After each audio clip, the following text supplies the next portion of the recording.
Good morning everyone, so I'm looking at my first ever OLEVS watch. You might notice about the spelling of it, but there's actually, actually no, ignore that comment. I thought when I originally read about this watch that the OLEVS had dots in between them, but that's not the case.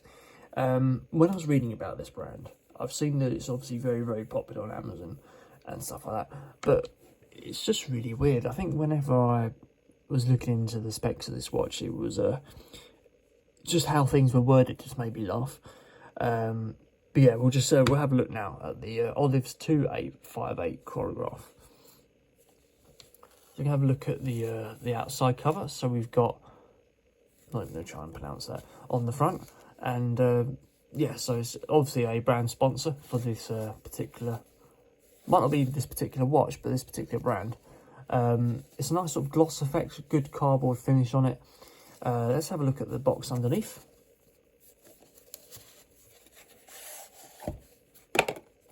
A nice sort of, got a bit of a sort of glossy finish on it.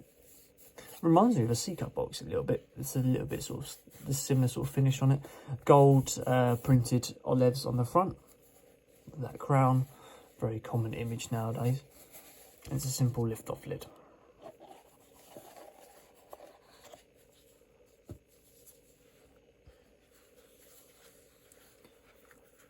So there you go, got a little manual there about how to adjust certain things, user manual, and obviously the main watch with your adjustment tool as well. Usually these sort of China brands, they do offer quite a lot of sort of extras with the watch. They give you the package. Usually you do get one of these, like Pagani design, big company that does, like big Chinese company that does lots of homage watches to Submariners and GMTs, and do it quite well usually. And they give you a pin adjuster as well.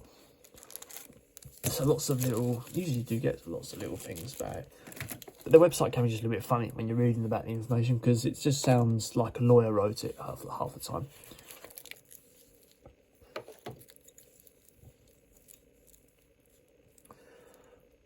So here we go guys, this is the OLEVS 2858 chronograph. I'll remove this little bit of plastic for you guys before we continue. Somehow.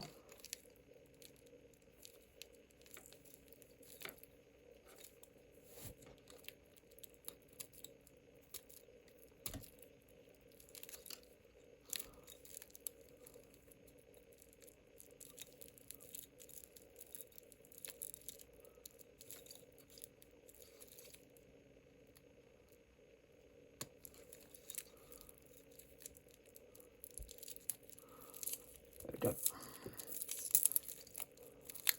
Talk amongst yourselves. Right, I'm not going to undo all the wrapper on the strap as well. I'm just going to leave that as it is.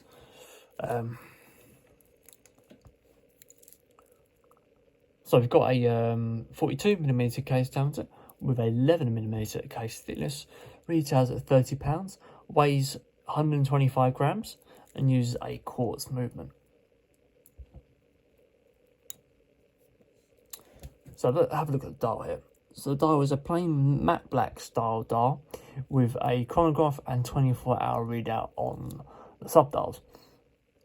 You've got fully luminous pointy style hands with Roman numerals every quarter, and the Cuban zirconia engraved in little sort of pointy style increments. Quite a nice touch really. Usually with Cuban zirconia style increments you just get the Cuban zirconia as it is sitting there, but these ones have got nice little pointers towards the middle of the watch. Quite like that. It's quite a nice effect.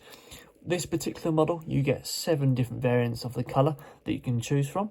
Lots of choice there. 3 atmospheric waterproofness with it, and obviously fully luminous, and a date dial as well between 4 and 5 PM.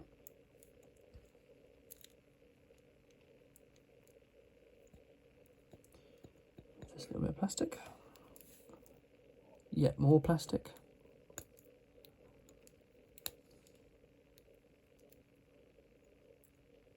Yep. Going to the casing, so you've got a full IP plating on stainless steel with jet black chronograph hands. Just turn the light on so you can see that in a bit more detail. There we go. I'm going to see that a bit better.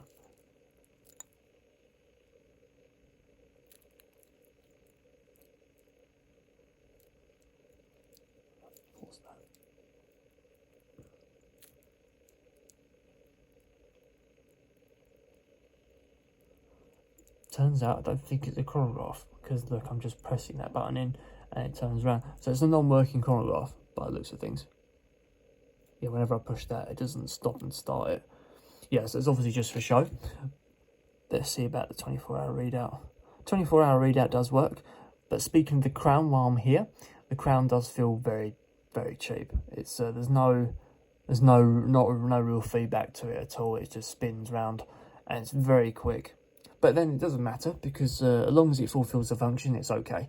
But in terms of actually turning it around, just have to be very, very delicate with it and pushing it in. It does feel tinny when you push it in.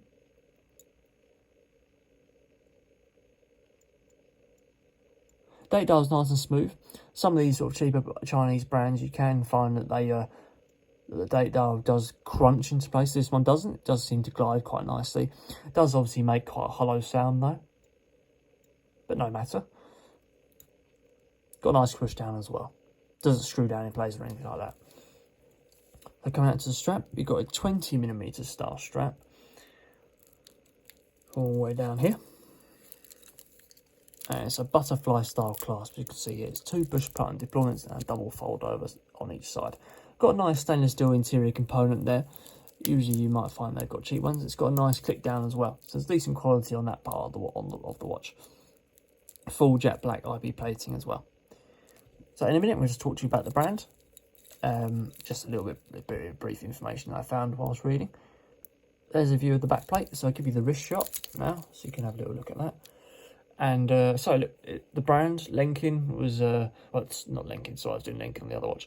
OLEVS was founded in 1999 in Hong Kong, and yeah, they usually go for the sort of sporty style watches.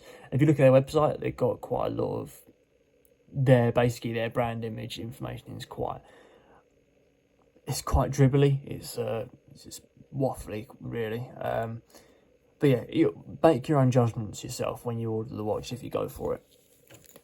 So there we go, guys. That is the OLEVS 2858 chronograph.